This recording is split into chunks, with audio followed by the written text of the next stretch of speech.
Сәлеметсіздер ме, құрметті трейдерлер, сіздермен бірге Амаркетс Қазақстан YouTube арнасы, және біз сіздермен бірге қазір өткен апта барысында болған әлемдік қаржы нарықтары үшін ең маңызды оқиғаларға жалпы шолу жасайтын боламыз. Шыны керек, өткен апта нарық үшін өте маңызды оқиғаларға толы болды. Инвесторлардың назары ақш федералдық резервтің жүйесінің ақша несие саясатына, әлемдік жетекші экономикалардың жариялаған макроэкономикалық көрсеткіштеріне, сондай-ақ геосаяси жаңалықтарға ауғаны сөзсіз анық.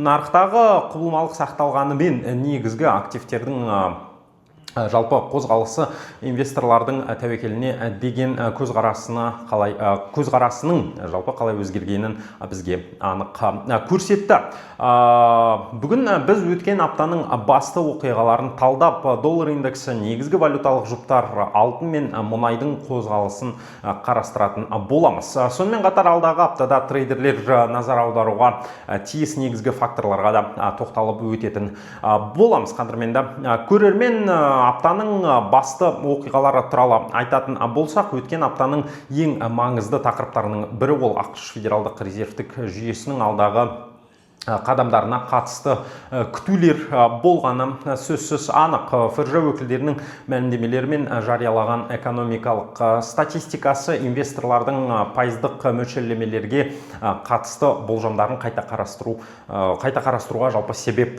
болды. Нарық қатысушылары ақш экономикасының баяулау белгілерін мұқият бақылап жатыр дәл қазір. Сонымен қатар еңбек нарығының тұрақтылығы мен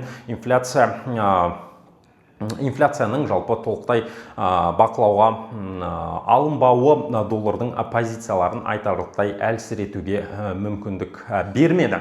Еуропада инвесторлар еуроаймақтың экономикалық көрсеткіштеріне назар аударып, өндірістік сектордағы жалпы әлсіз белсенділік пен іскерлік көңіл-күй индекстерінің төмен деңгейде қалу үшін еуроға қысым көрсеткенін бақылап отырды. Ұлыбританияда нарық Англия банкінің келесі шешімдеріне қатысты күтулерді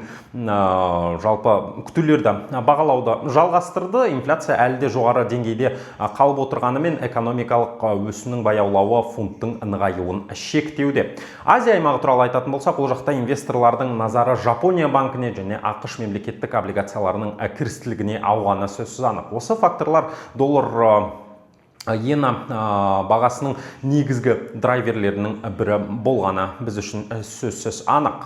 Шикізат нарығында мұнай бағасы ұсыныс пен сұранысқа қатысты жалпы жаңалықтардың әсерінде құбылып отырғанын көрдік. Сонымен қатар геосаяси тәуекелдер мұнай бағасының айтарлықтай төмендеуіне жол берген жоқ. Алтын бағасы аптаның басында жалпы қорғаныс активі ретінде сұранысқа ие болғанымен кейін ақш долларының тұрақтануының нәтижесінде өсім көрсете алған жоқ. Біз көргенде асықпай енді тақырыптарға көшетін болсақ, ең бірінші біз талқылайтын тақырып ол әрине де ақш доллары индексі, яғни DXY. Апта бойы DXY салыстырмалы түрде тұрақты саудаланғанын көрдік. Нарықтағы негізгі назар ақш экономикасының жағдайына және федералдық резервтік жүйесінің алдағы шешімдеріне бағытталған болды. Долларды қолдап жатқан негізгі факторлардың бірі ол ақш еңбек нарығындағы әлде жоғары тұрақтылық. Сонымен қатар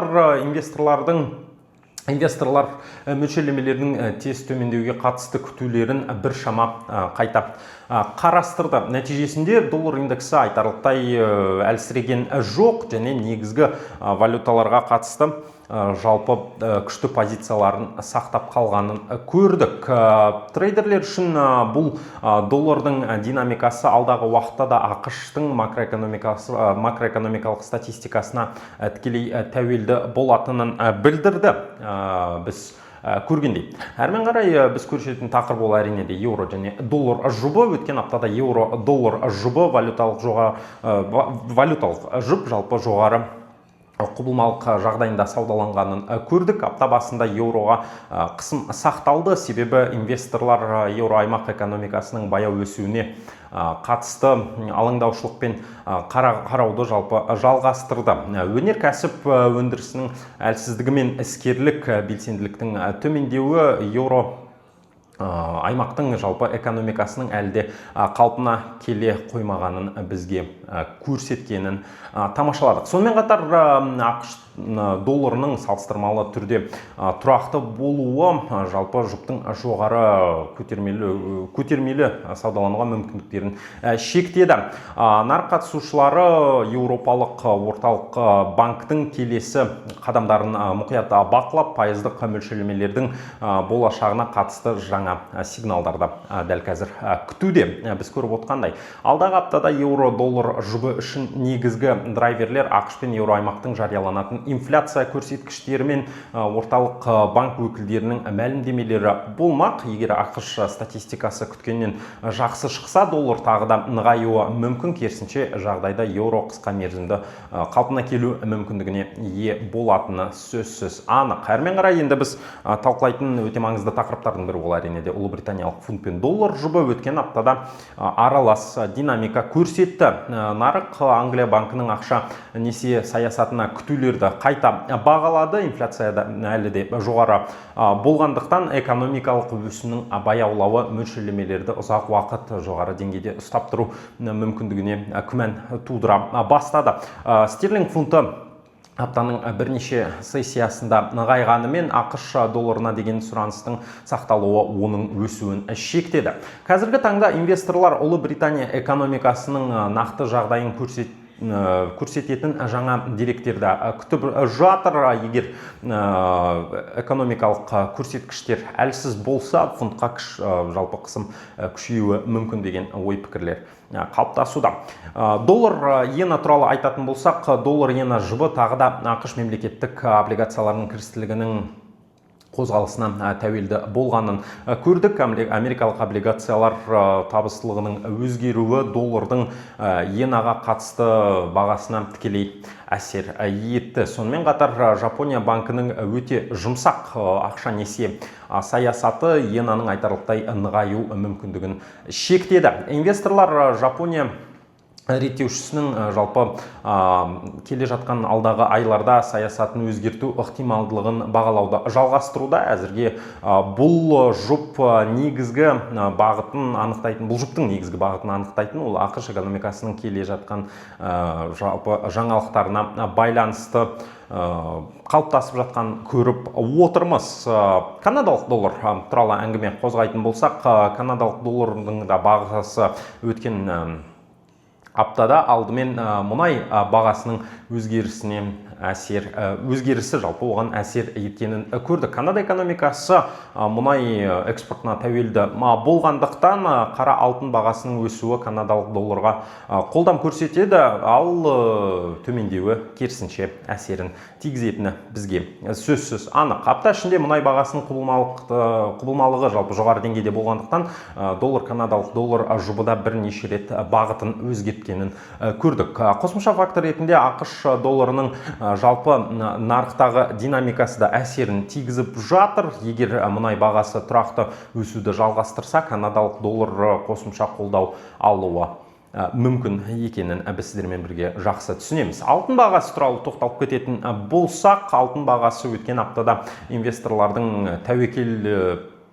тәуекелге деген көзқарасына байланысты құбылып отырғанын біз сіздермен бірге көрдік. Аптаның алғашқы жартысында геосаяси белгісіздік пен қауіпсіз активтеріне деген сұраныс алтын бағасын қолдады. Алайда кейін ақш долларының нығаюы мен облигациялардың кірістілігі тұрақтануы қымбат металдың өсу қарқынын жалпы тежегенін көрдік. Алтын үшін негізгі факторлар бұрындағыдай өзгерген жоқ. Ол ақш долларының бағасы, ФРЖ саясаты және әлемдегі жалпы тәуекел деңгейі екенін көріп отырмыз. Егер нарықта белгісіздік қайта күшейетін болса, алтынға сұраныс қайта артуы әбден ықтимал екенін біз сіздермен бірге жақсы түсініп жатырмыз. WTI мұнайы туралы әңгіме қозғайтын болсақ, WTI мұнайының бағасының өткен апта бойы жоғары құбылмалықты көрсеткенін көрдік. Бұл бағаға әлемдік жалпы сұраныс болжамдары, ұсыныс көлеміне қатысты жаңалықтар және таяу шығыстағы геосаяси жағдай өз әсерін тигізді. Инвесторлар сондай-ақ ақш-тағы коммерциялық жалпы мұнай қоры туралы жалпы мәліметтерге мұқият назарын аударғанын көрдік. Бұл көрсеткіштер нарықтағы қысқа мерзімдегі көңіл-күйге жалпы айтарлықтай ықпал етеді. Егер әлемдік экономикадағы өсу жалпы қарқыны сақталса және ұсынысқа қатысты тәуекелдер жалғасатын болса, мұнай бағасының жоғары деңгейде қалуы әбден ықтимал екенін көріп отырмыз. Алайда әлсіз экономикалық статистика немесе жалпы сұраныстың жалпы төмендеуі бағаға қысым келтіруі әбден ықтимал екенін көреміз. Келесі аптада трейдерлер неге назар аударуы керек деген сұраққа жауап. Келесі достар, ендігі аптада қаржы нарықтарына әсер етуі мүмкін факторларға да тоқталайық. Ең алдымен инвесторлардың назары ақш-та жарияланатын жаңа макроэкономикалық статистикаға ауады. Инфляция көрсеткіштері, бөлшек сауда көлемі, өнеркәсіп өндірісі және еңбек нарығына қатысты мәліметтер федералдық резервтік жүйесінің келесі шешімдеріне қатысты жалпы нарықтың күтулері өзгеруі әбден мүмкін. Егер жарияланатын жалпы деректер ақш экономикасы әлі де тұрақты екенін көрсетсе, доллар қосымша қолдау алады. Негізгі валюталарға қатысты нығаюы мүмкіндігі жоғары болады. Ал статистика күткеннен жалпы әлсіз шыққан жағдайда инвесторлар мәлімдемелерден кейін төмендету ықтималдығын қайта қарастыруды бастайды. Мұндай жағдайда доллар қысымға ұшырап, тәуекел активтері мен алтынға деген сұраныс артуы мүмкін. Осындай мінекей жағдай өткен апта барысында нарықтарда қалыптасты. Қадірменді көрермен, және осымен апта жаңалықтары рубрикасы да өз мәресіне жетуде. Назарларыңыз үшін үлкен рахмет. Егер Форекс нарығындағы жаңалықтарды жіберу алмаймыз дейтін болсаңыздар, міндетті түрде біздің Instagram және Telegram парақшаларымызға жазылып кетуді ұмытпаңыздар. Онымен қатар Америкас Қазақстан YouTube арнасына жазылып, хабарламаларды да қосып алуды ұмытпаңыздар. Келесі кездескенше сау болыңыздар.